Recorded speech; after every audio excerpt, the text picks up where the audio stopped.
새로운 프로젝트를 만들고 화면에다가 리스트 뷰라고 하는 거를 추가를 했는데요. 이제 화면은 이렇게만 구성을 하고요. 메인 액티비티.java를 열어서 여기에다가 이제 리스트 뷰를 동작시키도록 그렇게 할 겁니다. 근데 리스트 뷰는 아까 우리가 껍데기라고 그랬잖아요. 그래서 리스트 뷰라고 하는 게 화면 XML 레이아웃에 추가되어 있으니까 그거를 find view by를 찾아서 써야 되겠지만 그것만 가지고는 사실 충분하지 않아요. 그래서 어댑터라고 하는 거를 만들어서 써야 됩니다. 자, 일단 먼저 리스트 뷰를 찾긴 찾아야 되겠네요. 자, on create 안에 두 줄 밑에다가 공간을 만들고요. 자, find view by id를 찾습니다. r.id.listview라고 하고요. 자, 이게 이렇게 함수를 호출을 하면 자, list view라고 하고 id와 똑같은 이름의 변수 상자를 만든 다음에 list view로 캐스팅해서 형변환해서 받겠죠. 자, 이거를 다른 곳에도 쓰게 하겠다라고 하면 이 부분을 그대로 복사해서 위로 올려주고요. 세미콜론을 붙입니다. 이게 리스트 뷰라고 하는 자료형을 없애주면 여기서 찾은 게 변수 상자, 위에 있는 변수 상자로 들어가겠죠. 자, 이렇게 리스트 뷰를 찾는데요. 리스트 뷰라고 하는 건 껍데기다. 그래서 이제 뭘 해줘야 되냐. 이 리스트 뷰에다가 어댑터를 만들어서 설정해줘야 됩니다. 자, 어댑터는 어떻게 만드냐. 우리가 내부 클래스 안에 클래스가 들어갈 수 있다 그랬죠. 내부 클래스를 하나 만들어 봅니다. 클래스라고 하고요. my adapter라고 하나 만들어 볼게요. 이게 뭐예요? 클래스죠. 아이고, 클래스 my adapter. 그 다음에 이게 뭐예요? extens라고 하는데, 자, 베이스 어댑터라고 하는 게 미리 만들어져 있어요. 그래서 베이스 어댑터라고 하는 거를 상속하도록 하면 어댑터라고 하는 게 가져야 될 기본적인 내용들이 여기 들어가 있습니다. 자, 여기 빨간 줄이 나와 있죠? 여기 커서를 요 안에다 두고 오른쪽 마우스 버튼 눌러서 generate implement method 하면 아직 구현되지 않았지만 꼭 구현해야 될 네 가지가 여기 선택이 되어 있습니다. 자, OK를 누르면 쭉 추가가 됩니다. 조금 복잡하게 보일 수 있습니다만, 자, 여기 각각의 얘가 의미하는 내용들을 이해하면서 가면 그렇게 어렵지는 않아요. 일단 어댑터라고 하는 것 자체는 여러 개의 데이터를 얘가 관리한다라고 했어요. 그래서 우리가 화면에다가 자, 가수들, 걸그룹 같은 가수들의 이름을 자, 리스트 뷰로 보여주겠다라고 하게 되면 자, 5명의 걸그룹, 자, 5 걸그룹의 이름을 먼저 얘가 가지고 있어야 되겠죠. 물론 나중에는 그 데이터를 어댑터가 아닌 바깥에서 어댑터 쪽으로 넣어주거나 할 텐데요. 일단은 여기다가 스트링이라고 하고요. 배열로 한번 만들어줍니다. 그래서 names라고 하고 이름을 갖고 있게 만들어줄게요. 자, 그러면 중괄호를 넣고요. 중괄호 안에다가 이름을 넣어줄 겁니다. 자, 소녀시대. 그 다음에 티아라. 그 다음에 걸스데이. 자, EXID. IU. 자, 이런 식으로 자, 5 걸그룹을 한번 넣어보도록 하겠습니다. 자, 그러면 어댑터가 이걸 갖고 있는데요. 어댑터를 이따가 리스트 뷰에 설정을 해주면 리스트 뷰가 어떻게 하냐면 이 어댑터한테 계속 물어봐요. 이 어댑터가 갖고 있는 함수 상자를 계속 실행을 해준다는 거죠. 그래서 처음 실행을 원하는 거는 뭐냐면 get count라고 해서 자, 데이터 아이템이죠. 이 데이터로 표현되는 아이템이 몇 개냐 물어봅니다. 그럼 이 배열에 들어가 있는 각각의 이름을 이용해서 각각의 아이템을 만들 거기 때문에 우리는 5개라고 할 수 있죠. 근데 이 names의 내용이 변할 수도 있으니까 names라고 하는 배열의 .length라고 해서 길이 값을 리턴해주면 그게 개수가 되죠. 그러면 리스트 뷰라고 하는 게 어댑터에 대한 물어봤더니 5개예요. 그러면 그 5개 각각에 대해서 인덱스를 줍니다. 5개니까 0, 1, 2, 3, 4를 주겠죠? 그러면서 get 아이템으로 해서 각각의 아이템을 달라라고 해요. 그러면 아이템은 실제 데이터를 얘기하는 겁니다. names의 포지션이라고 하는 걸 인덱스로 해서 해주면 그게 각각의 이름을 알려주겠죠. 그 다음에 get 아이템 id라고 하는 게 있는데요. id는 그냥 포지션이라고 하는 인덱스 값을 id처럼 쓰도록 이렇게 그냥 넣어줍니다. get view라고 하는 거는 얘기했지만 어댑터가 데이터를 관리하는데 데이터를 관리하면서 보니까 데이터뿐만 아니라 얘가 화면에 보이는 각각의 아이템으로 보이는 뷰도 만들어주면 좋겠다라고 해서 get view를 또 리스트 뷰가 매번 자, 각각의 아이템별로 호출을 해줘요. 그럼 0, 1, 2, 3, 4가 호출이 되겠죠? 그게 이쪽으로 넘어오고요. 자, 그러면 이때 우리가 뷰 객체를 만들어서 리턴을 해주면 함수에서 반환해주면 그러면 그 뷰를 가지고 아이템을 그대로 보여줘요. 그러면 결국에는 우리가 텍스트 뷰라고 하는 걸 하나 만들어보죠. 텍스트 뷰 뷰는 new text view라고 하고 자, 이게 UI 객체가 되니까요. 화면을 구성하는 위젯이 되니까 여기는 항상 파라미터로 뭐가 들어가요? get application context라고 해서 context를 넘겨줘야 되겠죠. 자, 그러면 텍스트 뷰가 하나 만들어지는데요. 뷰점에서 set text라고 하고, 우리가 이게 0, 1, 2, 3, 4 각각이 호출되는 거니까 우리가 names라고 하는 거 안에 들어있는 포지션 그 글자를 가지고 텍스트 뷰에 설정해 주는데 포지션을 인덱스로 쓰면 될 것 같아요.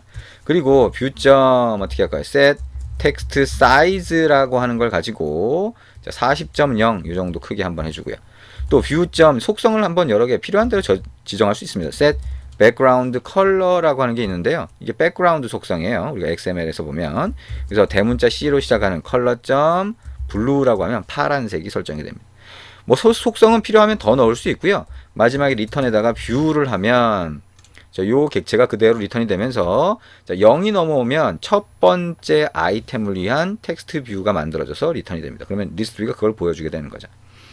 자, 이렇게 해서 우리가 my adapter라고 하는 걸 하나 만들어 봤어요. 그러면 리스트 뷰를 find view by로 찾은 다음에 이 my adapter 객체를 리스트 뷰에 설정해 줄 수 있어요. 그래서 설정해 준다라고 하는 거는 어떻게 해요? 자, my adapter라고 하는 거를 가지고 adapter라는 이름의 변수 상자를 하나 만들어 주고요. 이거는 new my adapter라고 해서 인스턴스 객체를 하나 만들어 줍니다. 자, 이렇게 하면 인스턴스 객체가 만들어지겠죠? 그러면 list view.set adapter라고 해서 여기에 위에서 만든 adapter를 설정을 해줍니다. 자, 그러면 이 어댑터가 리스트뷰에 설정이 되면서 아까 얘기하는 것처럼 리스트뷰가 어댑터 쪽으로 계속 이 함수를 호출하면서 물어보게 되죠. 그 다음에 그 결과값을 화면에 보여주게 됩니다. 자, 한번 이거를 실행을 해서 정상적으로 보이는지 뭐 잘못된 건 없는지 확인해 보도록 하겠습니다. 자, 앱을 실제 단말로 실행을 하고요. 실제 단말에서 동작하는 내용을 살펴보도록 그렇게 할게요. 자, 이렇게 해서 자, 화면이 대화 상자가 떴네요. OK 누르면 앱이 실행이 될 겁니다. 자, 그리고 앱이 실행이 되면 어떻게 보이는지 한번 보도록 하죠. 자, 앱이 실행이 됐는데요. 보니까 우리가 각각의 아이템을 위해서 백그라운드 컬러를 넣었네요. 그냥 컬러를 해야 되는데. 자, 그쵸? 그러다 보니까 백그라운드가 파란색이 돼 버렸어요. 자, 이게 리스트가 됩니다. 이게 내용이 많아지면, 자, 아이템이 많아지면 스크롤바가 자동으로 생기게 됩니다. 자, 우리가 백그라운드 컬러라고 하는 거를 아까 getView라고 하는 데서 백그라운드 컬러로 했는데요. 자, 이거를 .set text 컬러로 바꿔주시면 글자가 파란색이 되겠죠. 자, 백그라운드 배경색이 파란색이라고 해도 그렇게 뭐 나빠 보이진 않네요. 자, 근데 이렇게 해서 우리가 리스트 뷰라고 하는 거를 보여줄 수가 있다는 거예요. 자, 그러면 자, 이런 식으로 자, 텍스트 컬러를 파란색으로 바꿨죠. 자, 그렇게 어렵지는 않지 않나요? 네. 자, 지금 우리가 한 과정에서 코드가 좀 많이 쓰인다라고 하는 게 있지만 여러분 지금까지 이해해온 내용을 그리고 익숙해진 내용을 가지고 만들어 보시면 이게 전체적으로 어디에 쓰이는 거다라고 하는 것만 이해를 하시면 코드를 충분히 넣을 수 있습니다. 자, 이렇게 보인다. 이게 리스트 뷰다라고 하는 겁니다. 근데 리스트 뷰가 저렇게 보이게 되는 그 내부적인 과정을 이해하는 게 중요해요. 그래서 어댑터가 데이터를 관리한다. 그리고 각각의 아이템을 뷰로 만들어주는 것도 getView라고 하는 함수 안에서 해준다. 그러면 이 리스트 뷰는 뭐냐? 껍데기다. 근데 껍데기인데 일단 어댑터에다 계속 물어본다는 거죠. 아이템이 몇 개예요? 그 다음에 각각의 아이템에 대해서 0번째 뷰를 주세요. 그럼 뷰 주고요. 자, 두 번째 뷰를 주세요. 그럼 이렇게 뷰를 주는 식으로 해서 표시가 된다는 거죠. 그래서 아까 그런 함수들을 어댑터 안에 만들어 놓고 필요한 코드를 넣어주면 된다는 겁니다. 자, 근데 이렇게 우리가 어댑터를 직접 클래스로 만들어서 그 클래스의 인스턴스를 추가를 하게 되면 아무래도 코드 양이 많아지죠. 그래서 코드 양을 좀 줄이는 간단한 방법도 사용을 하기도 합니다. 그래서 자, 여기서 간단한 방법, 자, my 어댑터를 베이스 어댑터를 상속을 해서 하게 되면 이런 코드들이 쭉 필요하잖아요. 자, 이 코드들이 너무 많은 것 같아. 그래서 좀 줄여야 될 것 같아. 만약에 이렇게 얘기하는 분이 있다면 여기 있는 것처럼 my 어댑터라고 하는 거를 가지고 인스턴스 객체를 만들어서 설정하는 자, 이런 부분이 있겠죠. 자, 이 한 줄을 일단 슬래시 2개로 해서 설명글로 해서 실행 안 되게 해놓고요. 이 밑에다가 이렇게 만들 수 있어요. 자, 어떻게 만들 수 있냐 하면 자, 예를 들어서 여기 있는 string names라고 하는 거를 여기도 names 이렇게 하나 만들 수 있겠네요. 자, 데이터를 이렇게 배열로 갖고 있다라고 하면, 자, 이거를 가지고, 자, 어레이 어댑터라고 하는 게 있어요. 미리 배열을 넣어주면 만들 수 있는, 어댑터를 만들 수 있는 거죠. 스트링이라고 하는 타입, 자료형이 지정이 되고요. 어댑터를 만드는데, new array 어댑터라고 하고, 그 다음에 여기에, 자, 스트링이라고 하는 것들이 들어가고요. 자, 소괄호가 있으면, 여기에 this, get application context니까, 여기에 this라고 넣고요. 그 다음에 android. 대문자 r. layout. simple. 자, list item 1이라고 넣고요. 그 다음에 우리가 위에서 배열 만든 names를 넣어주면 이 두 줄로 끝납니다. 여기 있는 베이스 어댑터라고 하는 클래스를 만들 필요 없이 두 줄이면 어댑터가 만들어지고 이 어댑터를 설정할 수 있다는 거죠. 한번 실행을 해보면 어떻게 보이나 알 수 있겠죠.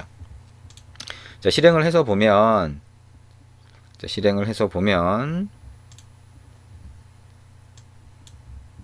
이런 모양이 됩니다. 똑같이 리스트 뷰인데요. 여기 안에 있는 색깔의 속성, 그러니까 저 텍스트의 속성이라든가 글자의 속성이라든가 이런 것들이 자, 뭐 조정이 된 게 아니라 아주 기본적인 거죠. 자, 우리가 일반적으로 볼 수 있는 가장 기본적인 리스트 뷰 화면을 만들고 싶다라고 하면 이렇게 간단하게 만들 수도 있다. 근데 여러분이 글자의 색상이나 이런 속성들을 좀 바꾸어 주고 싶거나 데이터를 관리하는 방식을 바꾸고 싶다라고 하면 우리가 해준 이런 방식을 쓰는 게 사실은 더 유연하겠죠. 필요할 때 수정해 줄 수 있으니까. 자, 그렇게 생각을 하시면 됩니다. 리스트 뷰라고 하는 걸 한번 만들어 봤고요. 리스트 뷰라고 하는 걸 만드는 과정 굉장히 중요합니다. 우리가 지금 여기서 만든 걸 가지고 조금씩 변형해 보겠지만 일단 여기까지라도 만드는 과정을 잘 이해하시고 여기 이런 코드가 만들어지게 된 이유가 있겠죠. 그죠? 예, 여러분이 이전에 어댑터도 했었고 여러 가지 했었던 것처럼 우리 배열도 했었고 자, 그런 내용들이 여기 같이 다 녹아 있는 거라고 생각을 하시면 됩니다. 자, 그렇게 보시면 되겠네요.